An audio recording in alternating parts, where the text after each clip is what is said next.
পনির মশলার জাস্ট কালারটা দেখো। মহারাষ্ট্রের ধাবাগুলোতে ঠিক এই লেভেলের অয়েলি আর স্পাইসি খাবার সার্ভ করা হয়। সাথে ছিল ডাল ফ্রাই আর তান্দুরি রুটি। যদিও এগুলো পাঁপড় না তান্দুরি রুটি আমি বুঝতে পারছিলাম না। সাথে কমপ্লিমেন্টারি হিসেবে ছিল এক থালা পেঁয়াজ আর লেবু। এই লেবু আর পেঁয়াজ খাবারের টেস্টকে দ্বিগুণ করে দেয়। সামান্য একটু ডাল ফ্রাই দিয়ে খেয়ে দেখলাম, টেস্ট যথেষ্ট ভালো। আর টেস্ট বাড়ানোর জন্য এই মশলা পনিরের ওপরে সামান্য একটু লেবুর রস চিপকে নিয়ে ওর সাথে তন্দুরি রুটি খাওয়ার মজাই আলাদা।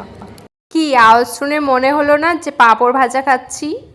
আসলে সব জায়গায় তো তান্দুরি রুটিটা প্রপারভাবে বানাতে পারে না, তাই একটু তান্দুরি রুটির সাথে এক টুকরো পনির মুখে পুড়ে দিলাম। টেস্ট জাস্ট দারুণ। চারিদিকে এত ধাবা থাকা সত্ত্বেও আজকে আমরা ভুল করে ভেজ ধাবাতে চলে এসেছিলাম। বাট এই মশলা পনির খাওয়ার পরে আমি চিকেন খেতে না পারার দুঃখকে আমি বিদায় জানালাম। টাটা।